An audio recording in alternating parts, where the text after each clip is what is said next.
आनंद वृंदावन चंपू। इस प्रकार माया से भी आगे अथवा सृष्टिकर्ता ब्रह्मा से भी आगे पहले विद्यमान या जागरूक रहने वाले श्री कृष्ण से आगे भागने वाले सखाओं ने कुछ दूरी पर मूर्तिमान पाप रूप अघासुर को देखा। उनको लगा सड़क है, एक एक के अंदर जाएंगे। देखो ताली बजा के जाएंगे।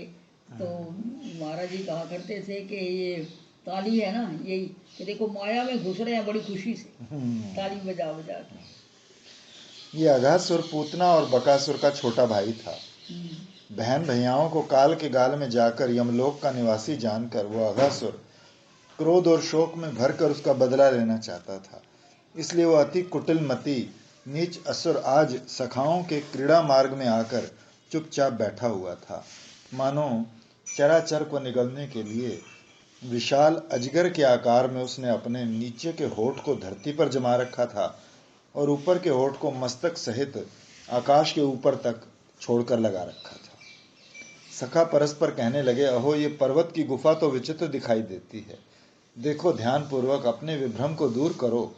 इस गुफा की शोभा देखकर कौन ऐसा व्यक्ति होगा जो आश्चर्य में ना पड़ जाए।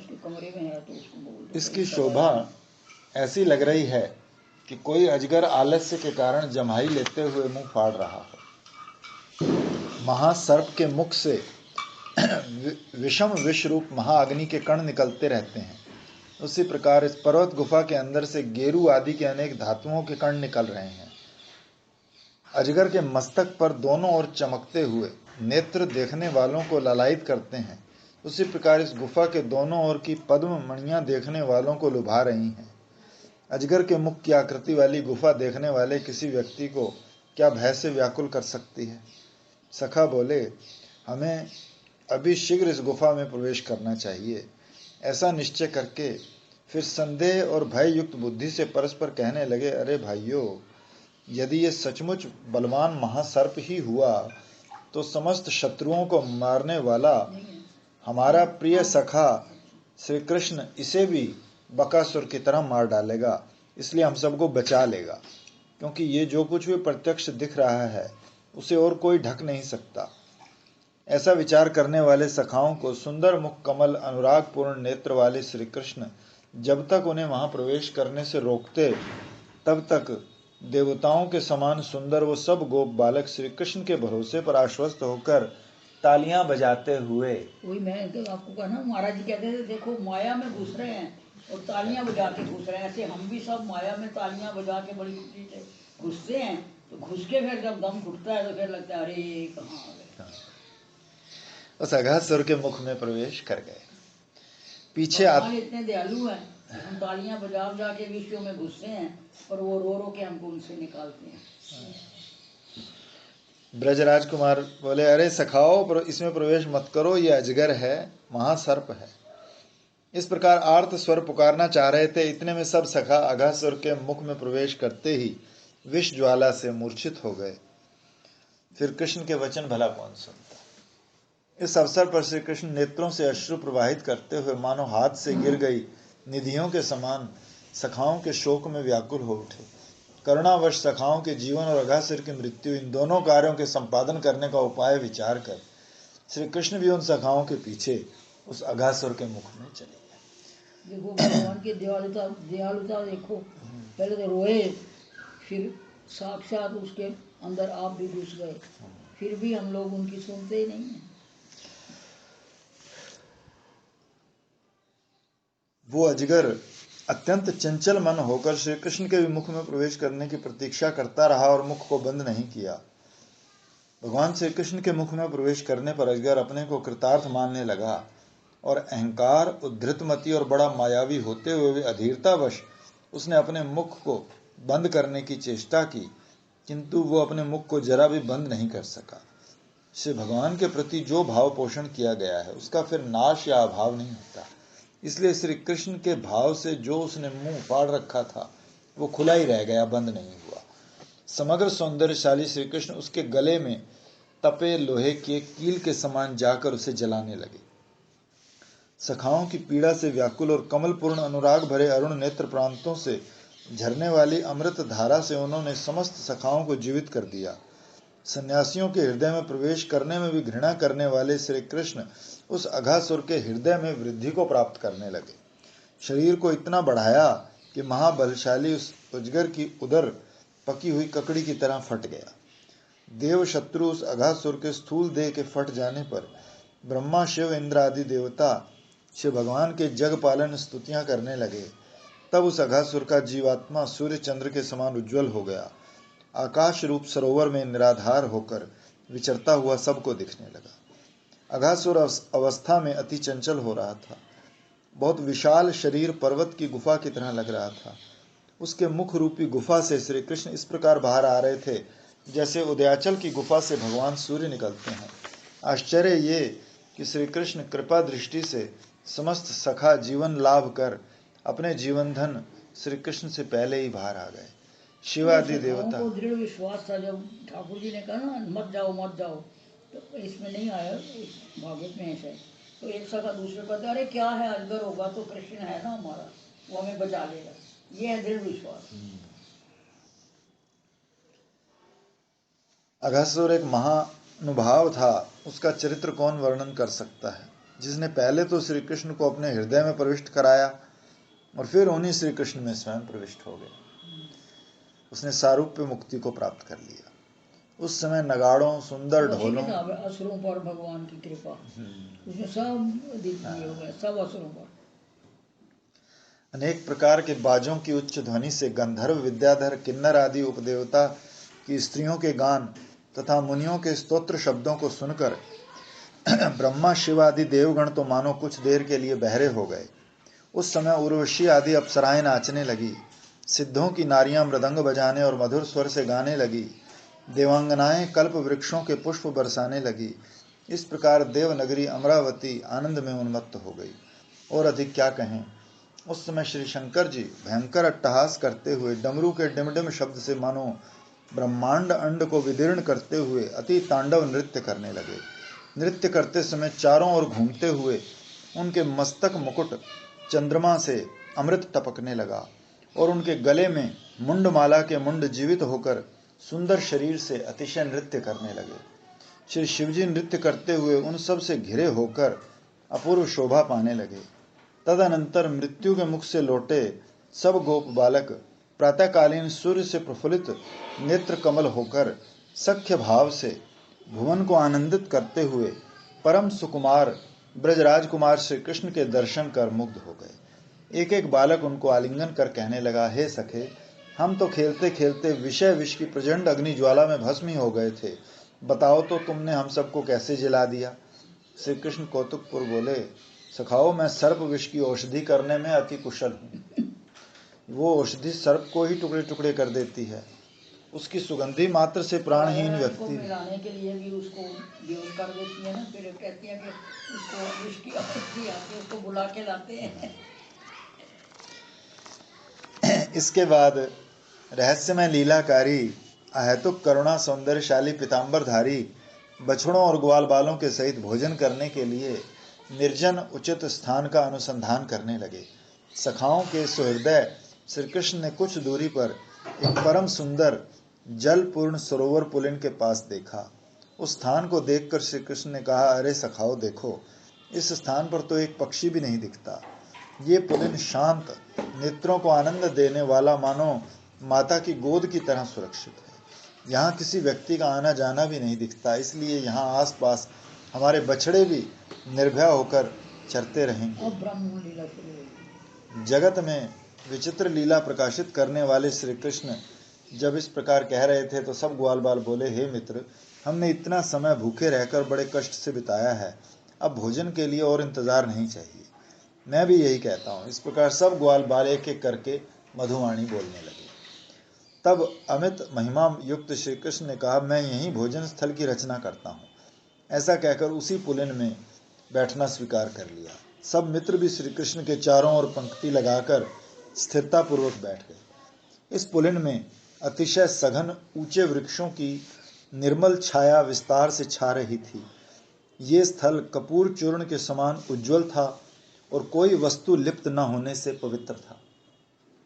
परम हितकर प्रफुल्लित कमलों से युक्त जल के संसर्ग से शीतल वायु से रमणीय था। यहाँ सुगंधित श्वेत कमलों की सौरभ प्रवाहित हो रही थी।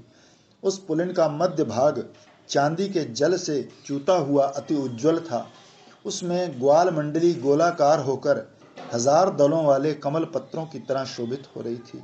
उस ग्वाल मंडली के मध्य में स्वर्ण कांति विनिंदित पीतांबरधारी श्री कृष्ण कमल के विलक्षण बीज कोष केशर के समान विराजमान थे। वो ग्वाल बाल सखाओं की वो पंक्तियां आगे पीछे बैठने पर भी भूमिका के कारण अपने को व्यवधान रहित ही जान रहे थे। श्री कृष्ण अपने मुखारविंद को हर सखा के सम्मुख करके इस प्रकार विराज रहे थे कि हर एक सखा ये जान रहा था कि श्री कृष्ण मेरी ओर मुख करके ही विराजमान। कुछ ने बड़े बड़े पुष्पों पर, कईयों ने केले के निर्मल पत्तों पर और कईयों ने लताओं पर पदार्थों को धर दिया। कुछ ने सुंदर डोरियों पर, कुछ ने साफ साफ पत्थरों पर, किसी ने सुंदर कलियों के ऊपर, किसी ने कृष्ण कर स्पृष्ट फलों पर पदार्थ निकालकर जमा दिए। कईयों ने अपने वस्त्रों के आंचलों पर, कोई रेखाओं युक्त अपने हाथों में ही लिए रहे। कुछ सखाओं ने तो अपनी विशाल जंघाओं पर भोजन सामग्री से अच्छे अच्छे व्यंजन रखकर, कईयों ने दोनों में भरकर सुंदर पदार्थ श्री कृष्ण के आगे धर दिए। भगवान श्री कृष्ण मधुर वचनों से, सुंदर अवयवों की अमृतमयी सुंदर मधुरिमा के द्वारा, चमकती दंत पंक्ति द्वारा भोजन के समय अत्यंत सौंदर्य प्रकाशित करने लगे। सखाओं की बातों से हंसते, फिर उन्हें हंसाते हुए परम आनंदित होने लगे। दीपक जी बड़े मजे से सुनाते हैं, हंस रहे, हंसा रहे, खा रहे, खिला रहे, उसके मुंह में हाथ दे रहे। दीदी हम ना शायद कल बरसाना जाने के लिए सोच रहे हैं। बरसाना वो क्या बोलते हैं, आपने उनको बताया था ना जो यहाँ बैठते हैं बाबा, क्या दीपक जी बारे के में बताया था ना वो श्री जी के बारे में। तो वो कब से कह रहे थे चलो चलो, तो हम शायद कल का बना रहे हैं। तो आज फ़ोन भी किया था हमने कल उनको। तेरे पास वो फोन नंबर है ना हाँ जी, का, उन्हीं वो को पूछता रहता है जब भारती जाती है कि वो नहीं आई तो भी लेके आ। तो कल मैंने फ़ोन किया, मैं आपको बताना भूल गई। उनसे मेरी बात हुई आधा घंटा। तो उन्होंने कहा दीदी को मेरा प्रणाम देना, मैं पहुंच जाता था दीदी के पास, बहुत प्रसाद खिलाती थी, ऐसे बात बता रहे थे। तो आपने कुछ कहा था ना उस दिन की, कुछ लेकर आना है उनसे, कोई किताब वगैरह कुछ आप बोल रहे थे ना? मैंने सुना था कि विजयानंद ने मान लीला लिखी है। अच्छा, उसको पूछना अगर तेरी छप गई है। सुना तूने मान लीला लिखी थी, दीदी ने बोला, मुझे मीरा ने क्या कहा था। अच्छा, अगर होए छप गई हो तो दे देगा वो। ठीक है। तो फिर ना मैंने कह दिया, मैंने कहा आप मेरे को श्री जी के दर्शन करा दोगे, आपने पिछली बार बोला था अंदर ले जाएंगे। कहते कौन आ रहा है आपके साथ? तो फिर मैंने इनका बताया और मैंने कहा 1-2 जने और होंगे। तो कहते चलो ठीक है, आपको तो ज़रूर करवा दूंगा, बाकी का मैं कह नहीं सकता।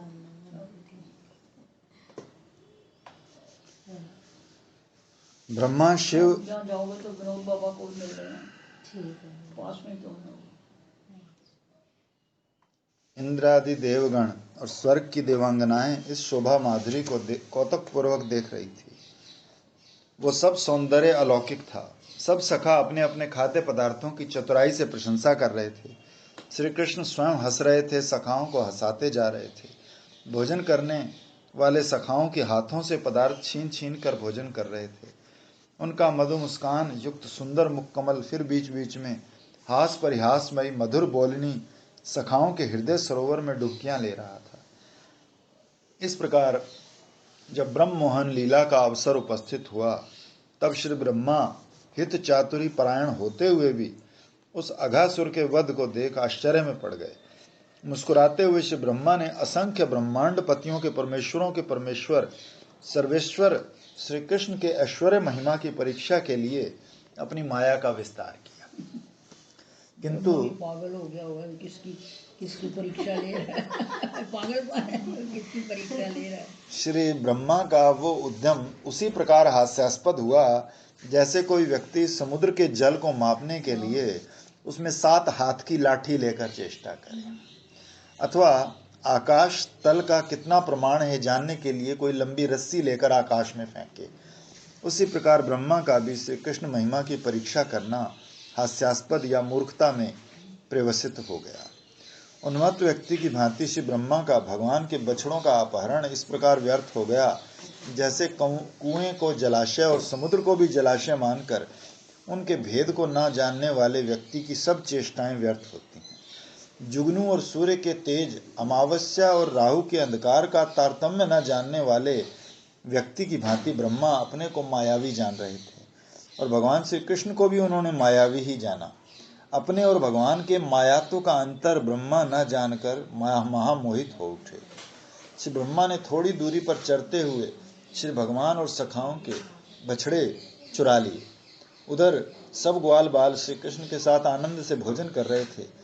उज्ज्वल कुंदकली से दशन पंक्ति प्रकाशित करते हुए परस्पर अति मधुर वार्तालाप बातों में मस्त थे। उन्हें अपने बछड़ों की याद ही नहीं रही। दैव योग से स्मरण आते ही जब उन्होंने उस स्थान पर बछड़ों को विचरण करते नहीं देखा तो झट सर्वलोकनाथ ब्रह्मा आदि के अधिपति अपने सखा कृष्ण से बोले, हे कृष्ण, हम तो बड़े दुखी हो रहे हैं क्योंकि एक भी बछड़ा दिखाई नहीं दे रहा। ऐसा लगता है सब नए नए तृणों की लालसा में उल्लासपूर्वक यहाँ से दूर चले गए हैं। हमें शीघ्र ही बछड़ों के अनुसंधान के लिए यत्नशील होना चाहिए। उनकी बात सुनकर बछड़ों को ढूंढने का मन में कुछ सोचकर श्री कृष्ण कुछ मंद मंद मुस्कुराए और चंद्र विनिंदित अपने श्रीमुख में ग्रास लेते लेते सबको आनंदित होकर बोले, अरे मित्रों, तुम सब यहीं बैठे रहो, मैं ही उन बछड़ों का पता करके आता हूँ। इस प्रकार कहकर अति बलशाली श्री कृष्ण दधी भात को बाएं हाथ पर लेकर बैंत और श्रृंग को बाईं बगल में दबाकर और कटी वस्त्र की फेंट में वंशी को खुरसकर बछड़ों को ढूंढने चल पड़े। इधर ग्वाल बाल भी चले जाएंगे। उस समय श्री कृष्ण ने वृंदावन के संपूर्ण प्रदेश को अपने चमत्कारिक तेज से प्रकाशित करते हुए छान मारा। वो देशोचित वेशभूषा धारण कर रहे थे। इधर उधर घूमकर वन में कहीं बछड़ों के खुरों के चिन्ह भी पृथ्वी पर नहीं देख पाए। उन्होंने देखा हरे हरे तृण भी बछड़ों के द्वारा चबाए हुए नहीं दिखते। क्यों वो सब पौधे पूरी ऊंचाई तक लहलहा रहे थे। ये विचार कर वो भोजन स्थली पर लौट आए। प्रखर बुद्धि होकर भी श्री कृष्ण लौकिक लीला अनुसार मन में कुछ अधीर हो उठे, कुछ विस्मित हुए, क्योंकि श्री कृष्ण की माया से विमोहित होकर श्री ब्रह्मा ने ग्वाल बालों का भी अपहरण कर लिया था। चारों ओर घूमकर श्री कृष्ण ने देखा और दोनों के अपहरण का विचार करने लगे। अखंड आत्मबलपूर्ण श्री कृष्ण का संदेश समाप्त हो गया। वो जान गए कि ये सब ब्रह्मा का किया है। इस प्रकार निश्चित कर श्री कृष्ण स्वयं उसी क्षण सब ग्वाल बाल जैसे जिस प्रकार गुण वर्ण रूप आयु के थे बन गए। जिस प्रकार उनकी रस्सी, उनकी टोपी सब बन गए। उनके लिए क्या है? जैसी भावना युक्त थे, जो उनका नाम और काम था, श्री कृष्ण वैसे बन गए। ग्वाल बालों का वंशी, छीका, श्रृंग, पत्र, वस्त्र, भूषण, डोरी, माला, बहंगी, लकुटी, ज्यों के त्यों श्री कृष्ण ही बन गए। इसमें भी तो ऐसे ही है ना, गजेंद्र मोक्ष में भी सब में वो है, सब सामग्री में भी वही है ना, वैसे ही हो गया। सब कुछ बन सकते हैं। इस प्रकार श्री कृष्ण के द्वारा तथा उनकी इच्छा शक्ति योग माया द्वारा आविर्भूत सब बछड़े और ग्वाल बाल सच्चिदानंदात्मक स्वरूप थे, मायातीत शुद्ध थे, क्योंकि कार्य अपने कारण से पृथक नहीं होता। तथापि श्री कृष्ण लीला पुष्टि के लिए कारण से कार्य पृथक ही था, क्योंकि श्री कृष्ण रूप बछड़े और ग्वाल बालों में उन पहले वालों का स्वभाव पूर्ण रूप से उदित हो रहा था। फिर भी श्री कृष्ण इच्छा निर्मित उनकी सृष्टि अनिर्वचनीय, परम अद्भुत और श्रेष्ठ स्वभाव की थी।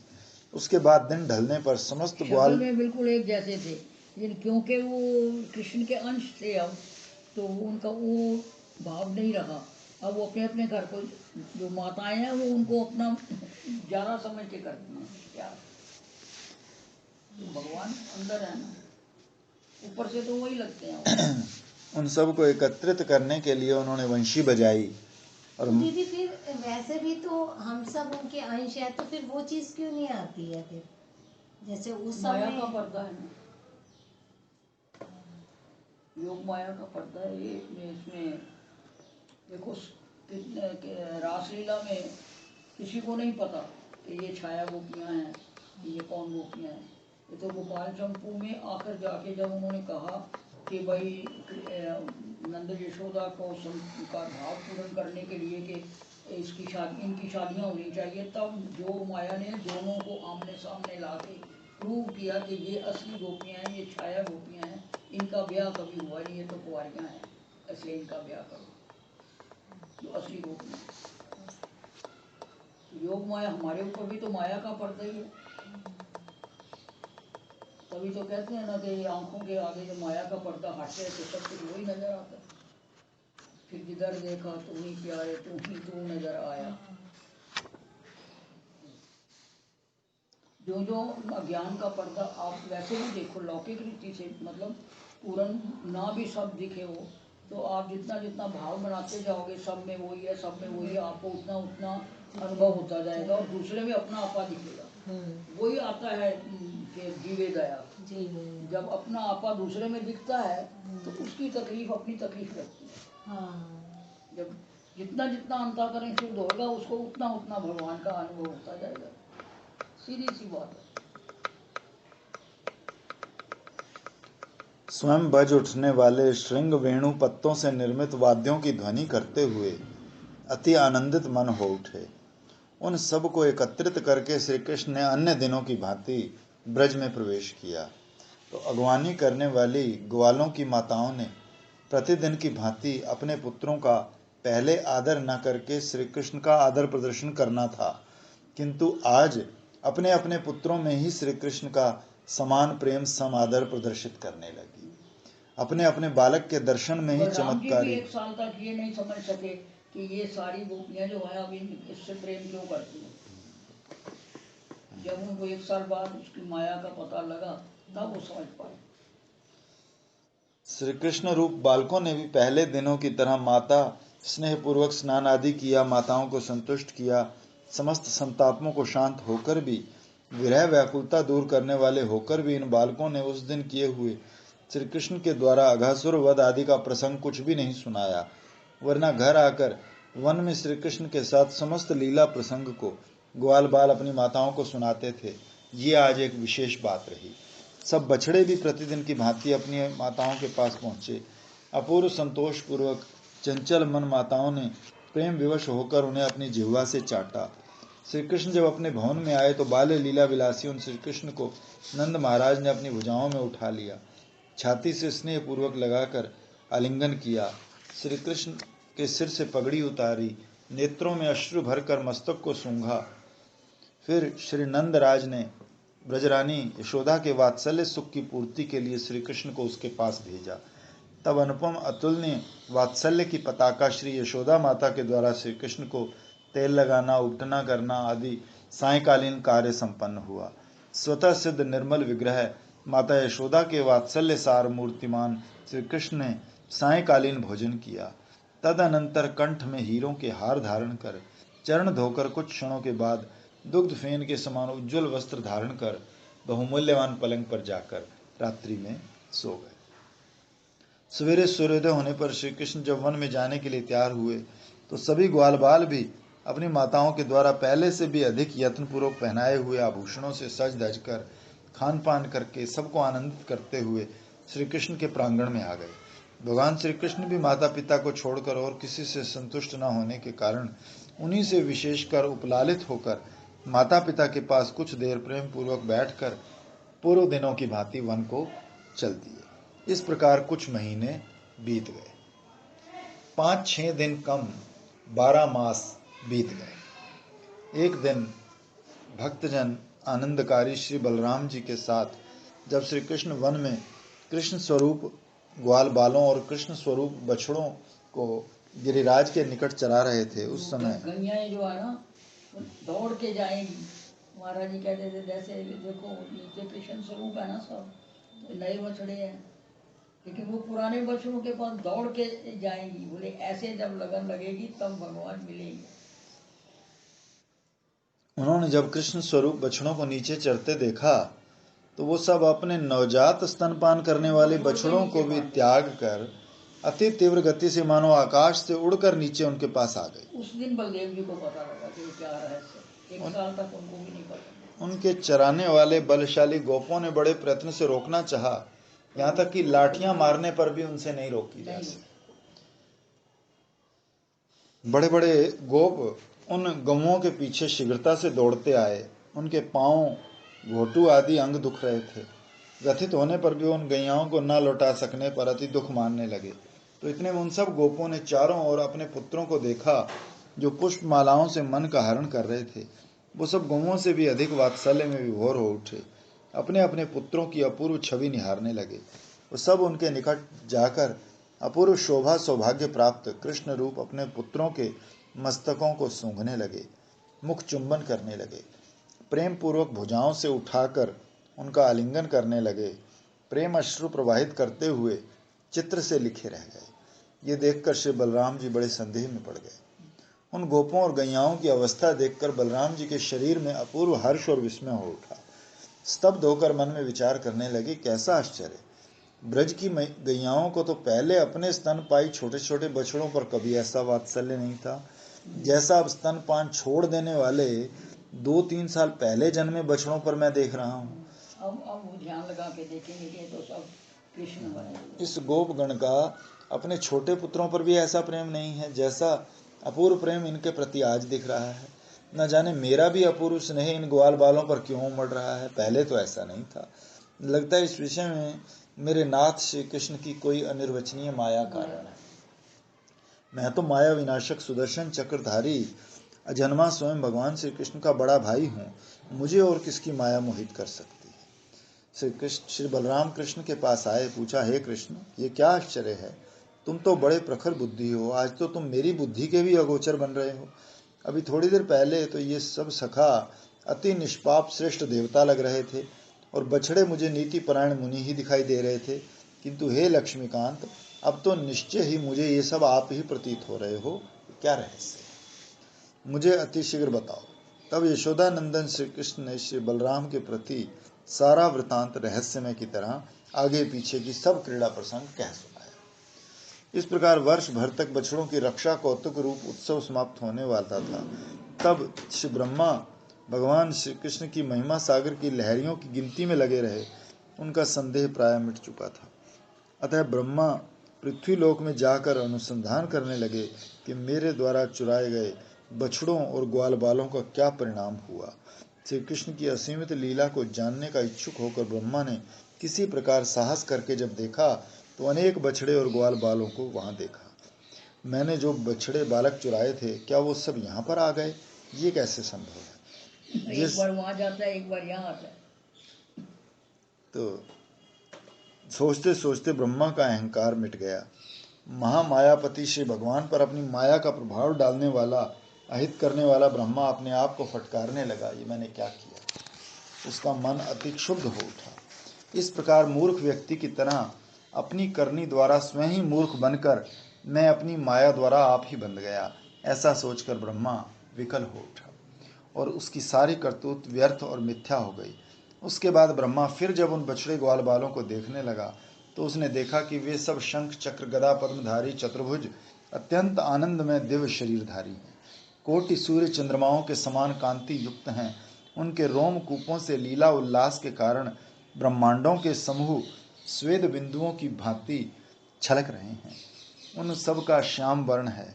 उन्होंने कुंडल मणिमय मुकुट, बाजूबंद, मणिहार, कंकण, कंडुल आदि अनेक भूषण धारण कर रखे हैं।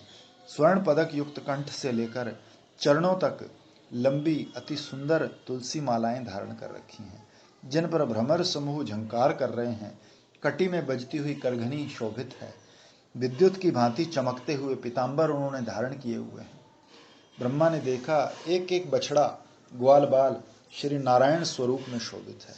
प्रत्येक श्री नारायण स्वरूप एक ब्रह्मा, 2 अश्विनी कुमारों, सत्व रज तम 3 गुणों और 4 वेदों के द्वारा पूजित हो रहा है। 5 तन्मात्राएं, 6 ऋतुएं, 7 ऋषि, 8 सिद्धियां, 9 निधियां, 10 विश्वदेश तथा 11 रुद्र प्रत्येक स्वरूप की आराधना कर रहे हैं। ब्रह्मा ने देखा कि 12 आदित्य, बाह्य इंद्रियां, अंतरेंद्रियां, 13 अधिष्ठात्र देवता, 14 मनु तथा प्रतिपदा से लेकर पूर्णिमा 15 तिथियां, 10 इंद्रियां, 5 महाभूत तथा मन, ये 16 मूर्तिमान होकर एक एक नारायण स्वरूप बछड़े बालक की उपासना कर रहे हैं। ये सब स्वरूप किसी एक अन्य प्रमाण से नहीं किंतु स्वयं प्रकाश शक्ति से दिख रहे थे। ब्रह्मा पर कृपा करने के लिए उसकी दृष्टि में कृपा तरंगों सहित समस्त सौंदर्य संपत्ति पूर्ण वो सब स्वरूप साक्षात दिखाई दे रहे थे। इस प्रकार चतुर्मुख ब्रह्मा ने देखा कि यहाँ तो सब कुछ वासुदेव में है। तब भगवान श्री कृष्ण तत्काल उसी पूर्व रूप में प्रकट हो गए। उनके दाएं हाथ में दधी भात था। सब मित्रों के हृदय को आनंद देने वाले पहले की भांति बछड़े ग्वालों को ढूंढने में उनका कोमल शरीर व्याकुल हो रहा था। उनकी बगल में वेत्र श्रृंग था, फेंट में वंशी कुर्सी हुई थी। बनावटी उदासीनता प्रकाश कर रहे थे, इधर उधर देख रहे थे, अकेले वन में विचर रहे थे। इस प्रकार भगवान श्री कृष्ण को देखकर ब्रह्मा अपने अपराध से निष्प्रभ तो हो रहे थे, जैसे 4 शिखरों वाला सोने का पर्वत मानो गिर पड़े, उसी प्रकार से ब्रह्मा भगवान के चरणों में दंडवत पृथ्वी पर गिर पड़े। तब श्री कृष्ण इधर उधर भ्रमण छोड़कर एक कदम वृक्ष के नीचे अति गंभीर होकर तमाल वृक्ष के अंकुर की तरह निश्चल भाव से खड़े हो गए। अनेक शक्ति रूपा नर्तकियों के नाटक के सूत्रधार हैं तथा समस्त गुणों के आधार स्वरूप हैं। नाटक के अंत में जैसे सूत्रधार स्थित हो जाता है, वैसे समग्र लीला के बाद आप श्री कृष्ण निश्चल होकर स्थिर हो गए। तदनंतर ब्रह्मा के चारों मुकुटों में जड़ी हुई जो अति उत्तम बड़ी मणियां थी, उनकी किरणें श्री कृष्ण के चरण कमलों का स्पर्श करने के लिए धावमान हुई, किंतु स्पर्श की अधिकारिणी न होने के कारण श्री कृष्ण के चरण नखों की कांति ने उन्हें कुंठित कर दिया और वे फीकी पड़ गई। तथापि श्री ब्रह्मा उन चरण नखों की कांति को बार बार नमस्कार करने लगे। अपने अपराध को जानकर अत्यंत दीन होकर वो श्री कृष्ण की स्तुति करने लगे। हे सच्चिदानंद ज्ञान रस में विग्रह श्री ब्रजराज नंदन, आपकी जय हो। मोर पुच्छ मुकुटधारी, पुष्प गुच्छ मालाओं और गुंजाहारों से शोभित तथा दधी भात कवल और वेणु श्रृंग सोहित आपके इस परम अद्भुत श्री विग्रह की मैं स्तुति करता हूँ। हे प्रभु, आपने मेरे ऊपर अनुग्रह करने के लिए अशेष विशेषता पूर्वक यहाँ बछड़ों और गोप बालकों का जो अद्भुत विग्रह प्रकट किया है, मैं इसकी अणु मात्र भी महिमा नहीं जानता। फिर यहाँ जो अनंत स्वरूप प्रकाश आपने प्रकाशित किया है, उसकी महिमा को जानने की तो क्या बात। हे प्राकृत अप्राकृत समस्त के कारण स्वरूप प्रभु, आपके द्वारा प्रकटित बछड़े ग्वाल बाल सब शंख चक्र गदा पद्मधारी चतुर्भुज थे। उनके विग्रह सच्चिदानंद घन रसमय थे, समस्त ऐश्वर्यपूर्ण थे। तथापि हे अजित, आपका मूलभूत स्वरूप केवल ललित गोप विग्रह द्विभुज है, वो कभी भी विकृत नहीं होता। हाय, कितने दुख की बात है कि अति रस वर्षणी आपके चरण कमलों की भक्ति के प्रवाह को त्याग कर जो ज्ञान प्राप्ति के लिए प्रयत्नशील है, हाय, उन्हें तो केवल भ्रम ही श्रम हाथ पड़ता है, कोई फल प्राप्त नहीं होता। जैसे धान की भूसी को कूटने वाले के हाथ कोई भी धान चावल प्राप्त नहीं होता। हे नाथ, पहले युगों में भी असंख्य परमहंस मुकुटमुनि भागवत जन आपके चरण कमलों के विशुद्ध प्रेम में विलास के आश्रित होकर आपके चरितामृत का श्रवण कीर्तन चिंतन करते हुए आपके अनिर्वचनीय नित्य गोलोक धाम को अनायास प्राप्त हुए हैं। हे सर्वेश्वर, आपकी महिमा की बात तो दूर रही, आपके एक गुण की भी वैचित्री को जानना असंभव है। आप गुणों के सागर हैं। कोई शेष शंकर जैसा सामर्थ्यवान अनेक काल तक पृथ्वी के रज कणों को, चंद्र की किरणों को, ओस के कणों को गिनने में समर्थ हो जाए तो हो सकता है, किंतु जगत के मंगल निमित्त अवतीर्ण होने वाले आप गुण सागर के एक गुण के भेद प्रभेद को भी गिनने में समर्थ नहीं हो सकता। इसलिए दुख सुख हर परिस्थिति में आपकी कृपा की समीक्षा करता हुआ जो व्यक्ति अपने अदृष्ट कर्म भोग अनुसार आने वाले सुख दुख को उपभोग करता हुआ आपके चरण कमलों का काय मन वाणी द्वारा अनुशीलन करता रहता है, वही आपकी भक्ति प्राप्त कर आपके धाम की प्राप्ति का अधिकारी होता है। हे नाथ, मेरी मूर्खता तो देखिए, संसार में ऐसी मूर्खता कहीं नहीं दिखेगी। आप सर्वेश्वर मायापतियों के मुकुटमणि स्वरूप हैं। आप पर मैंने अपनी माया छोड़ी और किंतु स्वयं ही अपनी माया द्वारा मैं ही ठगा गया। कहाँ तो अग्नि की तुच्छ चिंगारी और कहाँ प्रलयकालीन महाअग्नि। हे कृपा सागर, मैं रजोगुण से उत्पन्न हुआ हूँ, स्वभाववश अपने को सृष्टि का अधीश्वर माने हुए हूँ। माया के द्वारा वृद्धि को प्राप्त हुए इस अहंकार ने मेरी मति को चारों ओर कवलित कर दिया है। अतः आप मेरे इस कठिन अपराध को अपने को मेरा अधीश्वर जानकर मुझे अपना दास समझकर क्षमा कर दीजिए। हे प्रभु, यदि आप कहो कि मैं जैसे समस्त जगत का प्रभु हूँ, तू भी तो अपने को सृष्टि का कर्ता सबका प्रभु समझता है, फिर तो तेरे मेरे प्रति मेरी स्पर्धा ही उचित है, कृपा करना तो अनुचित है। तो ब्रह्मा बोले, प्रभु स्पर्धा थोड़ी सी समानता में हो सकती है, किंतु जहाँ महान विषमता हो वहाँ कैसी स्पर्धा। महत तत्व अहंकार, पृथ्वी, जल, तेज, वायु, आकाश, इन 7 तत्वों से परिवेष्टित एक ब्रह्मांड में 7 बिलांत यानी 3.5 हाथ का शरीरधारी कहाँ, और फिर आपका ऐश्वर्य कहाँ। आपके रोम रोम छिद्रों में पराधि संख्या वाले ऐसे ब्रह्मांड परमाणु के समान निरंतर प्रवेश करते और निकलते रहते हैं। जब ब्रह्मा जी गए थे तो उन्होंने कहा कि तुम कौन से ब्रह्मा हो, यहाँ तो कई ब्रह्मा है, कोई 4 मुख वाला, कोई 8 मुख वाला, कोई 10 मुख वाला। तब ब्रह्मा जी को पता लगा कि मैं ही केवल ब्रह्मा नहीं हूँ। हे भगवान,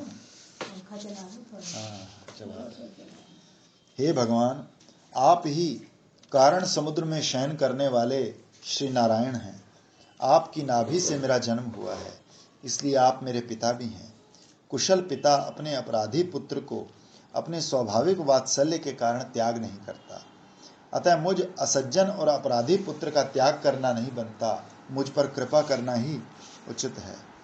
ब्रह्मा ने कहा, प्रभु आप ही समस्त शरीरधारियों के परमात्मा हो, आप ही स्वाभाविक समस्त जीवों के परम आश्रय हो, अतः श्री नारायण नाम से भी आप विख्यात हैं। श्री नारायण से पैदा होने वाला भी मैं आपका ही पुत्र हूँ, मेरे अपराध को क्षमा कीजिए। हे प्रभु, आपका शरीर यदि प्रपंच के अंतर्गत मान भी लिया जाए तो माता यशोदा ने आपके उदर में सारे प्रपंच को कैसे देखा। वस्तुतः आपका शरीर ही समस्त जगत का आश्रय या आधार है। इस बात को जताने के लिए ही माता को लक्ष्य करके आपने अपने उदर में जगत को प्रकटित किया था। परिदृश्यमान जगत तो असद वस्तु जड़ माया का कार्य है, ये तो आपके उदर का स्पर्श भी नहीं कर सकती। आपका शिव विग्रह तो सच्चिदानंद घन स्वरूप है। प्रभु, मैं समझता हूँ वो आपके उदर में जो जगत माता ने देखा वो आपकी योग माया द्वारा रचित था, बाह्य जगत का प्रतिबिंब भी नहीं था।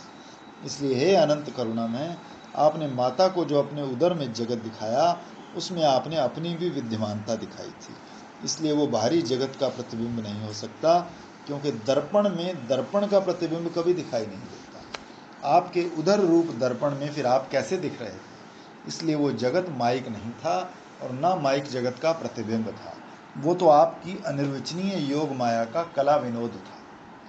हे विभो, जैसे आप स्वयं सच्चिदानंद ज्ञान रस में श्री विग्रह होकर समस्त बछड़े ग्वाल बालकों के रूप में प्रकट हो गए और अब केवल अकेले आप ही विद्यमान हैं, किंतु वो सब रूप भी माइक नहीं थे, चिन्मय रस रूप थे। मैंने स्वयं उनके स्वरूप का अनुभव किया है। उनके माइक कहने से अनुभव की सिद्धि में विरोध उपस्थित हो जाएगा। अनुभव सिद्ध वस्तु में अप्रामाणिकता कभी संभव नहीं होती। हे हरि, आपके इस अनुपम ऐश्वर्य को जो नहीं जानते, उनके हृदय विवर में आप पृथक पृथक रूपों में प्रतिभात होते हैं। आप अकेले ही समस्त जगत की उत्पत्ति, पालन, प्रलय करने वाले ब्रह्मा विष्णु शिव रूप से आविर्भूत हैं। हे सर्वेश्वर, सब आपकी माया का खेल है। हे प्रभु, आप परात्पर तत्व हैं, समस्त शक्तियों के भंडार स्वरूप हैं। परम भगवत्ता विशिष्ट होने से उन समस्त अवतारों के भी आप मुकुटमणि हैं। आप अघटित को घटित कर सकते हैं और पूर्णता अघटित घटना को भी घटा देने में समर्थ हैं। इसलिए आपकी महिमा मुझ जैसे सामान्य व्यक्तियों की वाणी का विषय नहीं बन सकती, कोई भी उसे वर्णन नहीं कर सकता। हे सर्वोत्तम स्वयं भगवान, आपके परमात्म तत्व योग को जिन्होंने जानकर सर्वोत्कृष्ट ज्ञान भी प्राप्त कर लिया, शिव ब्रह्मा के द्वारा असाध्य दुर्गे लीला के द्वारा आप अपनी योग कला योग माया का विस्तार करके किस स्थान पर कब कैसे कैसे कितने विहार करते हैं, आपके उन लीला चरित्रों के लेश मात्र भी कोई नहीं जान सकता। हे करुणामय, आपका श्री विग्रह माया उपाधि रहित चिन्मय रस कांति से उद्भासित हो रहा है। आप समस्त गुणों के निधान हैं। इस प्रकार आपको परम उपास्य मानकर जो व्यक्ति आपके चरणारविंद में अपने मन मधुकर को निविष्ट कर सद्गुरु कृपा से आपका भजन करता है, वही सुबुद्धिमान है। किंतु ऐसे कितने व्यक्ति हैं, विरले ही हैं। हे प्रभु, जिसकी बुद्धि आपके चरणारविंद शोभित अनुग्रह से निर्मल हो गई है, वही महाभागशाली कोई व्यक्ति आपके निज तत्व का ज्ञाता हो सकता है। किंतु वेद पुराण आदि समस्त शास्त्रों में सुनिपुण होकर भी वो शुद्ध बुद्धि महात्मा भी आपकी चरण कृपा लेश के बिना आपके तत्व को जानने में समर्थ नहीं हो सकता। हे प्रभु, मैं तो अतिशय भाग्य इसे समझता हूँ कि इस वृंदावन में आपके प्रेमी जनों की रज में मुझे अभिषेक प्राप्त हो जाए। आप ही अपने प्रेमी जनों के जाति, कुल, शील, संपत्ति सब कुछ हैं। आपकी चरण रज तो अति दुर्लभ है और आज तक वेद उसे ढूंढ रहे हैं, उन्हें प्राप्त नहीं हुई। इसलिए आपके भक्तों की चरण रज में अभिषिक्त होने की प्रार्थना कर रहा हूँ। इसलिए हे नाथ, इतनी कृपा कीजिए कि मेरा जन्म इस वृंदावन में हो, इसी जन्म में हो अथवा दूसरे जन्म में मनुष्य योनि की योग्यता न होने पर मुझे यहाँ का गुल्म, वृक्ष, पशु, पक्षी कुछ भी बना दीजिए, जिससे मैं अहंकार शून्य होकर आपके चरण कमल सेवकों का संग प्राप्त कर उनकी तरह उनके अनुगत्य में रहकर आपके चरण कमलों का भजन सौभाग्य प्राप्त कर सकूं। हे प्रभु, इन ब्रजवासियों का जो भाग्य है वो महानतम है। आप महत तत्व तथा अहंकार तत्व से परे हो, प्रकृति और पुरुष से भी श्रेष्ठ पर तत्व स्वरूप हैं। जो सब बृहत्तम तत्व परब्रह्म है, उसकी प्रतिष्ठा या आश्रय सच्चिदानंद रस स्वरूप आप ही हैं। अहो, परम आश्चर्य है कि वही परात्पर तत्व आप इन ब्रजवासियों के परमतम मित्र हो। इस अतुलनीय संबंध का कारण इनका आपके प्रति असम और विशुद्ध प्रेम ही है। इन ब्रजवासियों के भाग्यों का भला कौन वर्णन कर सकता है। हे जगदीश्वर, अहो, मैं फिर उन ब्रज की गौओं तथा ब्रजांगनाओं की लोकोत्तर महिमा क्या वर्णन करूं। आपने षड ऐश्वर्य पूर्ण भगवान होकर भी बछड़े और गोप बालकों के अनेक लीला में शरीर धारण करके जिनके स्तनों का सर्वोत्तम दूध पान किया है, हे नाथ, ये सब ब्रजवासी मानव शरीर धारण करके विराजमान हैं। हम इनकी इंद्रियों के देवता रूप में आश्रित रहकर इनके द्वारा आपके चरणारविंद का मकरंद आदि थोड़ा सा उपलब्ध कर इतने में ही अपने को बड़भागी मान लेते हैं। इन ब्रजवासी जनों के भाग्य से हम अपनी वाणी से कैसे वर्णन कर सकते। हे नाथ, पूतना अपने स्तनों में विषम विष लगाकर केवल माता का सुवेश धारण करके आपके पास आई थी। उस पूतना को उसके भाई बकासुर अघासुर के सहित धात्री गति प्रदान कर दी। जिन ब्रजवासियों ने अपना धन, जन, जीवन सर्वस्व आपको अर्पण कर रखा है, उन्हें आप क्या गति या फल प्रदान करेंगे, ये सोच सोच कर मेरी बुद्धि कुछ काम नहीं कर रही। कोई वस्तु उन्हें प्रदान करने के लिए आपके पास नहीं है, केवल उनके चिर ऋणी बनकर ही रहना होगा। हे परमेश्वर, ये लोभ, क्रोध, मद, मत्सर वासनाएं तब तक इस जीव के चित्त मलिन किए रखती है। घर आदि भी उसके लिए तभी तक कारागृह के समान बंधन का कारण रहता है, जब तक ये जीव आपके चरण कमलों की सेवा में निविष्ट नहीं होता। हे श्याम सुंदर, अहो, जो व्यक्ति आपकी महिमा को जानने की बात कहते हैं, उन्हें जानने दो। वो अति भाग्यशाली चतुर्बुद्धि हैं। मैं उनके साथ कोई विवाद नहीं करना चाहता और ना ही उनके प्रति मेरी घृणा है, किंतु आपकी महिमा मुझ ब्रह्मा के लिए तो तन मन वाणी के अगोचर है। श्री ब्रह्मा ने बहुत सारी स्तुति नम्रता पूर्वक श्री ब्रजराज कुमार की, ब्रजवासियों की महिमा का गान किया, परंतु वो एक शब्द भी नहीं बोले, मौन रह गए। तो देखो, जो कालिय दमन जब स्तुति करेगा ना, तो थोड़े ही श्लोकों के बाद उसको उसके साथ बोलेंगे। अपने इंद्र स्तुति करेगा, थोड़े श्लोकों के बाद इंद्र अपने अधिकार में, थोड़ा कुछ 17 श्लोक है और ये 56 श्लोक है ब्रह्मा जी। क्यों? कारण ये है कि इसने भक्तों का विच्छेद कराया, तो इंद्र ने चाहे माया को फेंकी पर मिलन कराया, आंधी तूफान भेज के गोवर्धन के नीचे मिलन कराया, 7 दिन तक सब कट्ठे रहे। इसलिए उसको इतना ही कहा, इंद्र अपने अधिकार में रहा करे। और इसने क्योंकि विच्छेद कराया, तो 56 श्लोकों की स्तुति है, एक शब्द नहीं बोलेगा। तब श्री ब्रह्मा जी बोले, हे दीन वत्सल, आपकी आज्ञानुसार ब्रह्म पदानुरूप सृष्टि व्यवहार के लिए मुझे सत्यलोक में जाने की अनुमति दीजिए। आप ज्ञान घन रसमय स्वरूप हैं, और समस्त जगत जनों के अंतर्यामी हैं। आप मेरे हृदय को भी जानते हैं। जब मुझे ब्रजवास का अधिकारी करेंगे, मुझे तभी यहाँ का वास मिल सकता है। अभी मैं अयोग्य और अपराधी हूँ। हे देव, मैं आपके चरण कमलों में प्रणाम करता हूँ। तो श्री ब्रह्मा 3 परिक्रमा और साष्टांग प्रणाम करके सत्यलोक को चले। और भगवान ने एक शब्द नहीं कहा कि माफ किया या कुछ बोले। तो फिर इसका मतलब नहीं माफ किया था। नहीं, ये मतलब नहीं है। कहने का मतलब यह है कि सिद्धांत ये है कि जो भक्तों का मिलन कराता है उससे भगवान खुश होते हैं। जो विच्छेद कराता है तो उनकी लीला है। ब्रह्मा क्या, इंद्र क्या, उनके लिए सब